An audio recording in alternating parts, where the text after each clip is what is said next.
Well, howdy there, folks. Welcome into this reaction video. A bunch of things I want to react to here that I thought was important. Warren Buffett is ready to buy. I want to show you guys a few things I think are very interesting. The big buffet is getting ready to buy very soon here. We'll talk about when he's looking to buy, in my opinion, what I think he should likely buy, and a few other factors in this video here today, okay? I wanted to react to this LeBron tweet that he just tweeted that I think is a very important tweet. I want to react to Apple and kind of what's going on there, in my opinion, and then there's two videos I want to react to. This first one is a little bit of a follow-up to my main channel video here today, and I talked about a bunch of different subjects in that, but one of them was Dish Network falling 37% here today. And I want to react to this video talking about what the heck's going on with Dish Network. It has meaningful implications for several different companies, including one that I own, Fubo, okay? And then I want to go ahead and react to this video last. We've seen the peak in interest rates, says this gentleman, so I thought that would be an interesting one. By the way, appreciate everybody joining me for even a late night video or a very early morning video, depending upon where you're watching this in the world at. So appreciate you guys, new all-time high subscribers. I appreciate each and every one of you, okay? Warren Buffett. So Warren Buffett and Berkshire Hathaway, they're up to some interesting things here, okay? So what you're looking at in front of you is Berkshire's net purchase or sales of equities over the last several years, essentially, okay? In the greens or time periods when they're buying stocks, net buyers of stocks, right? The reds or times periods, they're net sellers of stocks, right? Now, obviously, they had this one massive kind of buy time period there, but for the most part, you know, it fluctuates back and forth. But there's a very clear trend for the past year, and that is Warren Buffett has been selling, right? Berkshire's been selling, and not selling small amounts, selling in the many billions of dollars of stocks.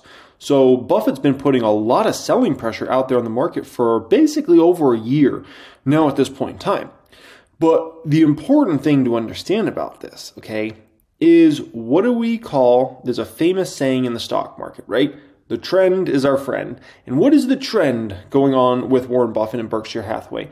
It is clear as day. They're calming down on the selling quarter after quarter after quarter. If I had to guess, this quarter we're in right now will probably be a break-even-ish quarter for Berkshire Hathaway overall, okay? It's a very clear trend that they're cutting down on selling. And so I think there's a high probability that this current quarter we're in could be somewhat of a break-even quarter in terms of selling pressure. And I think that in 2024, Warren Buffett is getting back to buying based upon kind of the trend here and based upon also looking at so many of these stocks' valuations and what's happened to so many of them. And on top of that, looking at Berkshire's cash pile now at this point in time, $157 billion. So when I take all these factors into account, the sells getting less and less and less quarter after quarter after quarter, valuations of many stocks that he really likes, I know the type of stocks Warren Buffett likes and doesn't like, a lot of his type of stocks have fallen immensely this year and probably are going to have some tax loss harvesting coming in them over the next 7 weeks. I think it sets him up to be in buying position for 2024 overall, okay? Now, to add even more pressure would be a scenario where, let's say, Treasuries yields start going down in any significant way in 2024, along with a stock market that has a rough patch or two. That would just add more fuel to the fire, in my opinion, and put Buffett into full buying mode at this point in time. Now, what do I think Buffett should buy? So there's a few stocks or kind of spaces I think Buffett should buy, okay? One is, and this is pretty easy pickings, especially for the first and second quarter of 2024, it is dividend stocks, right? A lot of these dividend stocks have been heavily beaten down. A lot of them are so Warren Buffett type stocks, it's like insane. And when it comes to a lot of these dividend stocks, a lot of them are probably going to have tax loss harvesting coming in them over the next several weeks.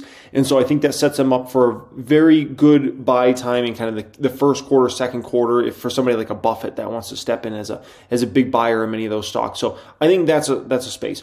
I think, I think PayPal. The more you study about Buffett, the more you realize this is such a perfect Buffett stock. I mean, there's no more perfect Buffett stock than PayPal, in my opinion, right now in the market. One, it has a fairly big market cap. It's about, $50, $60 billion market cap, okay? So Warren Buffett could make a several billion-dollar position into PayPal. And Warren Buffett's not going to screw around unless he can add a position that's in the billions of dollars. He could do that with PayPal. He loves companies that are cash flow companies that can buy back a ton of shares, right? Right into PayPal, that's PayPal to the T right now. He loves cheap valuations. PayPal's got a hell of a cheap valuation. Look at their growth rates and then look at their forward P, extremely cheap. He loves more banking-related companies, or let's call it, I guess we can just say financial overall companies. You look at a lot of companies he's owned in the past, a lot of traditional banks, right? A lot of, the American Express type companies, right? And so this is right down, PayPal's right down that kind of rabbit hole of what he would be looking for here. So I think PayPal would be a great buy for him. And I don't know if he could get past the part of, like, I'm trying to think what would hang him up. The only thing is just trying to like conceptualize the fact that PayPal and Venmo are massive apps, right? Like the Braintree side, I think, is cake for him to get his head around, and I think he would love the Braintree side of the business, right? You're just running transactions on the back end, like that's nothing for him. But him to just understand, PayPal and Venmo being such popular apps, and I just wonder if he'd be a little disconnected from that. But with his investment in Apple over the years, I do hope he would, be able to kind of see past that and realize how sticky apps are and those sorts of things as well. And realizing, you have all your financial information there. It's not like it just goes away. That's not the way it works, right? So I think that one would be perfect. Outside of that, I think he should buy more Amazon. I do think he should buy more Amazon. I do think he should buy some Google. Google's valuation is very compelling. I think that would be a good buy from large cash position on a Google. Great balance sheet, profit generator like insane. A pretty tough business model to disrupt overall. A lot of people have tried over the years, and it's very difficult to disrupt them. So I think Google, but he's just never seen interest there. Meta, he wouldn't buy Meta. It's just, it's too far outside his like kind of circle of competence to buy something like a Meta, right? So I can't really see him buying that. So honestly, I think, like, my opinion is PayPal's the most direct company that would make sense for him to buy, because he could build a several $billion position in the company while the company's also simultaneously buying back shares. Whew, that would be huge. That would be absolutely huge. So, I don't know. We'll see where the big Buffett goes in regards to all that, okay? Now, LeBron tweeted out this. I thought this was really interesting. This is just a bit ago. He tweeted out this. I don't know if he was watching Monday Night Football and got frustrated or what happened, but he said, why does YouTube TV be buffering so damn much? Very frustrating for the king to tweet out something like that. Not a good look for YouTube TV. I can tell you that much. No, no, no. One of the most popular, famous athletes in the world tweeting out something like that. It's not a good look, okay? Apple has bought back $604 billion of the stock in the past 10 years, which is greater than the market cap of 492 companies in the S&P 500, right? I just thought this was intriguing because you look at something like this right now, some people get frustrated about it. Some people say, what a waste of capital, what a waste of resources. Some people, and I looked at the comments, and people are like, what a waste of, people's resources and sorts of things like that, right? And it really depends on if you have a view of like money being the resources of people or the resources of whoever is in charge of that money, right? And so, it's theirs to do what they want with. It is a little slightly depressing. I'll say this, okay? It's a slightly depressing to see $600 billion was spent on a buyback, because you do think, like, could they not spend that $600 billion like doing anything more to like build their business stronger, or like hire more employees? And maybe they just couldn't, right? Maybe they just couldn't. I don't know. But I do understand why something like this is controversial, because that's a lot of freaking money. $600 billion, my goodness. That's an insane amount of money. But hey, man, they've made a lot over the years, and they can do what they want with it. It's a free world, okay? Alrighty, next one up here. I want to hear what's going on with Dish Network. I think this is really big and impactful for Fubo and a few other companies. And then we'll go ahead and react to this one. We've seen peak in interest rates. That's an interesting take there.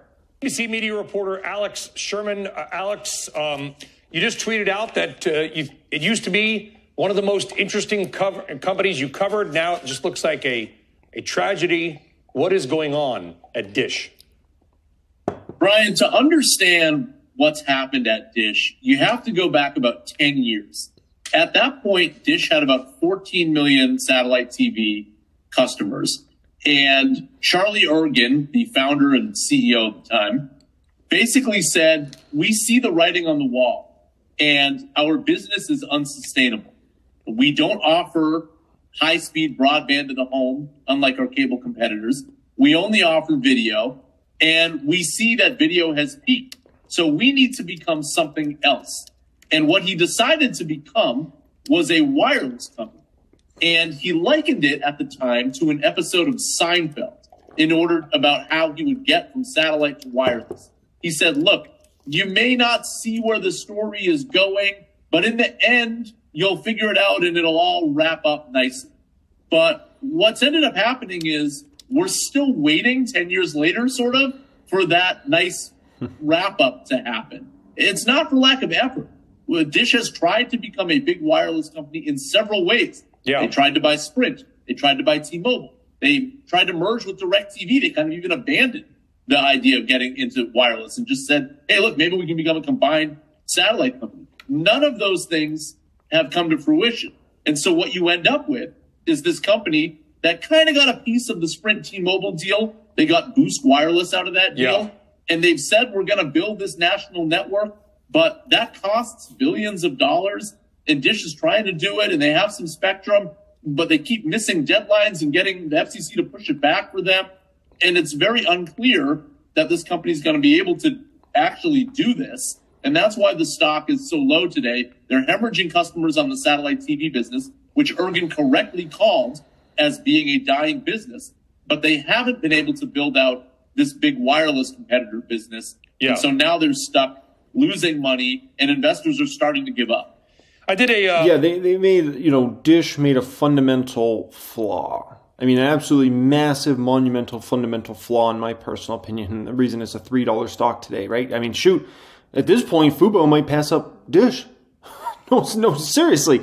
Like, Fubo might pass up Dish before the end of the year. We'll see. Don't be surprised if Fubo's got a bigger share price than Dish. That'd be pretty crazy to see. Dish Network screwed up massively. Massively, okay? What they should have done is they should have focused all on Sling, right? They own Sling TV.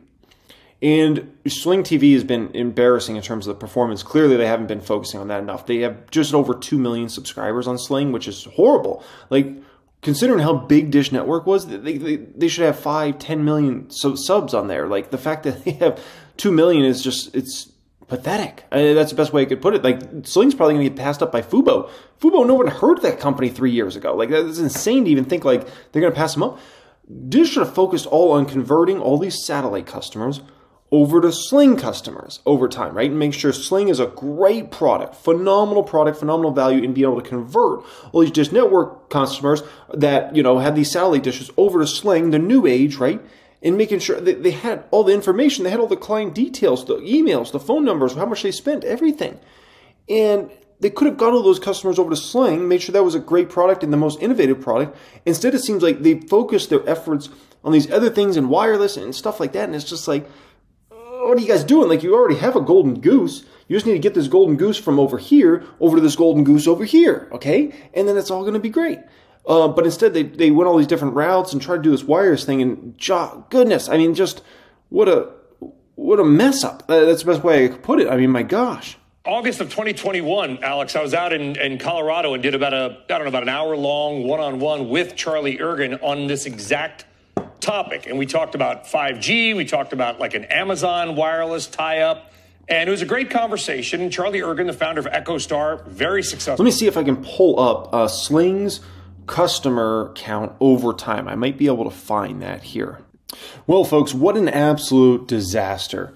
The number of Sling TV subscribers, I mean, this should have been growing, boom, boom, boom, boom, boom, boom. Like, this is what the chart should look like. Like, that's where the chart should look like. Instead, they just completely mismanaged and completely just did a horrible job in regards to this. This is number of Dish Network customers over time. I'm going to refresh it quickly. Look down here, okay? Look at that, okay? So their traditional business has fallen off a cliff, and they haven't been able to convert those customers, or clearly they haven't been focused enough on how to convert those customers over to this platform. And just crazy. I mean, what a just flawed situation. Guy radiates optimism. He was optimistic. We all kind of came away. We should probably show the video of me with him rather than that. Anyway, that said, Alex, Is there something, one thing, one decision, one happening that you can point to that says from 2 years ago with all that optimism to today, where I would imagine because their debt load, there are people talking about the B word?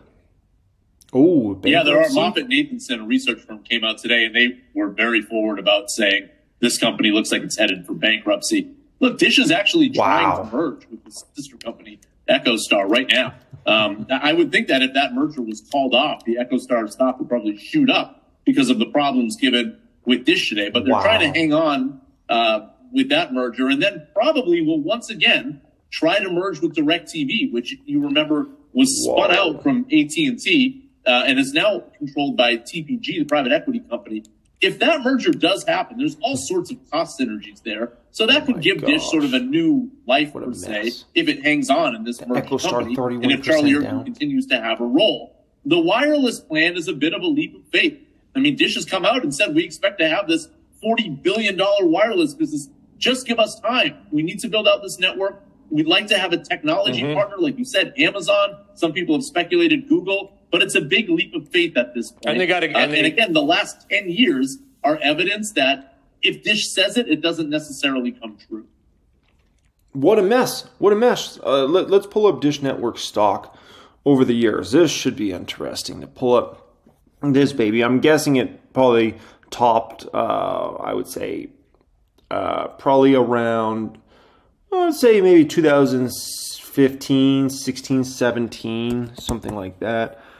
I would guess Dish Network stock, all-time high, 2014, November 2014, it hit an all-time high. Wow. And then actually it hit a previous all-time high in the tech bubble before that. So the stock hit, the tech bubble high was at $70-something, then fell after the finally bottomed in July 2002 after the tech bubble completely exploded, $15. Then it ran up prior to the Great Financial Crisis to 44, dropped during the Great Financial Crisis to 11, and then went from 11 to 77 or so. Jeez. Over the next 5 years, what a run. And then, obviously, now we're talking about bankruptcy for this company. So just, you know, that's the story of the stock market. I mean, you know, some companies that just do such a great job over time running their businesses and just very consistent. And others just seem to falter again. And that's definitely the story with Dish Network here, okay? Alrighty, next one up here. We've seen peak interest rates. That's a big statement. Looking forward to jumping into this one. Lows. That's after the major averages notched their best week of the year last week. Let's bring in now Mark Lasry, co-founder, chairman, and CEO of Avenue Capital Group. Welcome back. I feel like it's been a while since we've discussed the markets, and here we are. I mean, do you think the Fed's done?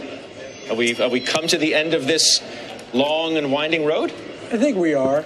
I think if they raise its max another quarter point, I mean, I think you're pretty much at the end. And now we're all going to wait and see how the economy does. It's funny, if you talk to anybody, they'll tell you things aren't that great. But if you look at the numbers are telling you things are much better. So it's kind of odd. What he just said there, holy smokers, that was no jokers. That was the most truth. If you listen to sentiment, it sounds so bad. And then you look at these company earnings, and then you see beats. You see a lot of companies growing substantially year over year, top lines, and then bottom lines just exploding. So there is a big differentiation between, like, you know, the winners and the not winners, right? And the perspectives and the sentiment versus the data and the numbers. I mean, the people you hang out with, you know, they generally think, you know, the things aren't that great, but, you know, they're still putting money to work. Yes, they are. In various places, which we'll get to. I mean, do you think we've seen a peak in interest rates or no? I do. I actually do. I'd be surprised if the Fed keeps on raising. They only will if they see that the economy is still growing at 4%. I think everybody was shocked that it was. The fact that the Fed didn't raise because of that actually is really interesting. So that means... Let's be very clear. The only way that if you are somebody that is of the perspective the Fed's not done raising rates, the only way you get there is if you have to think insanely hot economy in 2024, like, you know, just booming economy plus booming commodities, which then creates still higher inflation. And so if you think we're going to have a booming economy. It's going to be a great, best economy ever. And we're going to have this major, massive bullish cycle in commodities. That's how you get to higher inflation, right? I don't know. I'm not as convinced of that, okay? My kind of views is like economy might be okay, but there's a big difference between okay and booming. Let's be clear about that. And my belief in terms of commodities, I'm not seeing some sort of, massive bullish cycle there because of the worries about the economy, right? And the sentiment there. So that's kind of my view. Seeing that things are a little bit slowing down. If you're growing at 1 or 2%, that's fine. Then you're not worried. You don't need to keep raising rates. If somebody said this feels kind of like Goldilocks, which you heard after the employment report, how would you respond to that? It's like, okay, the Fed's kind of done, economy's hanging in there, labor market's cooling a little bit, unemployment rate ticks up 1/10. Does it sound like that, or is that too far-fetched to suggest? I think people believe that. I don't disagree with you. My view is that because of where things are, it's going to take a while for the economy to slow down. As it does, I think you're going to have to find the Fed lowering rates to get things going again. But it's fine. Like, if you're flat, up 1, down 1, it's fine. What the Fed doesn't want is us growing at 4%. How would you assess the job that Jay Powell did, or is still doing, right? He's not standing there declaring victory. But if I would have told you 18 months ago, Fed's going to hike by more than 500 basis points in 18 months, and we're going to be talking about the kind of growth in the economy that we still have, you would have said what? You crazy? Yeah.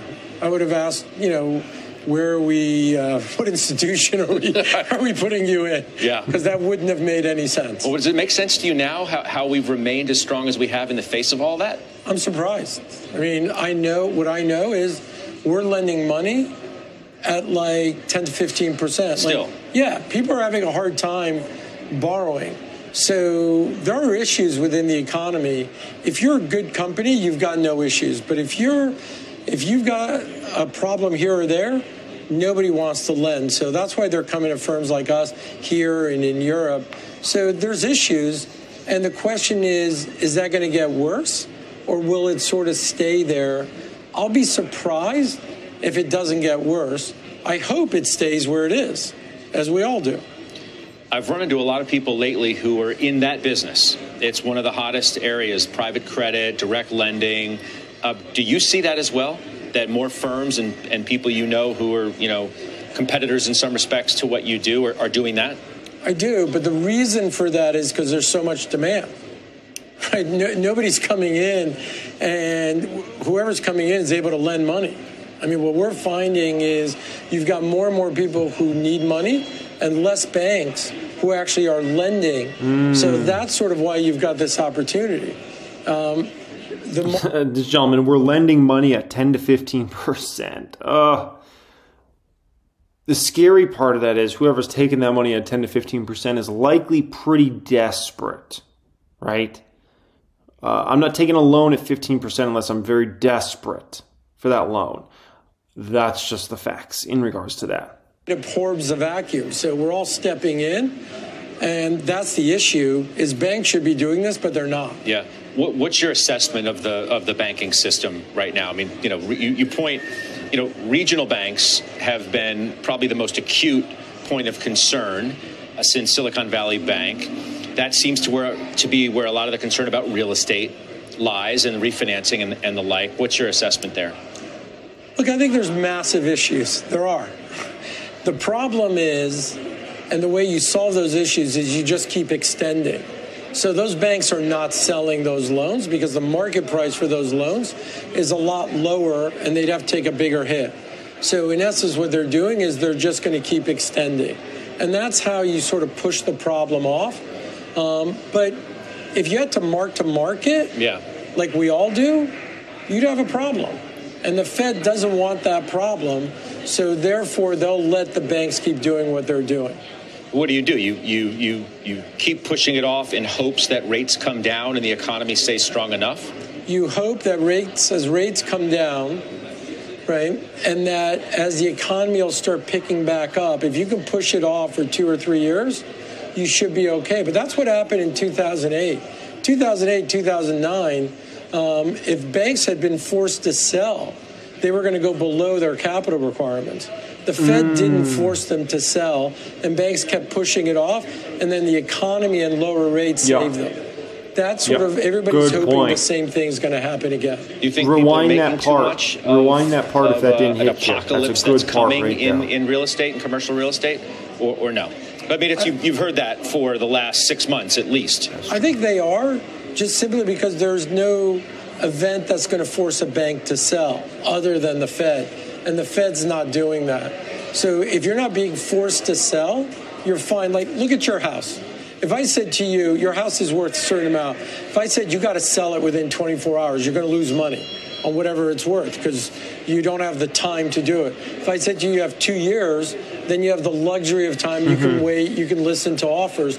That's what's happening on a global scale because none of the money center banks are forcing the regional banks to sell those loans. Well put. Yeah, I have nothing to add really to that end part there. If you guys didn't know, it's a pretty dang busy week for earnings. So Tuesday after the bell, we got Rivian, also Lucid. They don't have Lucid up here. Lucid's also reporting. So that should be interesting. I heard something like Lucid's losing $300,000 per car or something like that for each Lucid Air Soul or something. So that should be an intriguing earnings. So Rivian and Lucid are going to be wild after the bell tomorrow. Upstart. Then we also have Axon. And then we have Dutch Bros and Toast after. We'll see if Toast gets toasted after hours on Tuesday. That should be really intriguing. Obviously, Wednesday and Thursday are interesting days as well. So, yeah, if you want to, watch me react to those earnings coming out live in the market close and all that stuff, follow me on Twitch. That will be the pinned comment down there. It's going to be a fun live stream tomorrow, folks. It's going to be a busy one. So,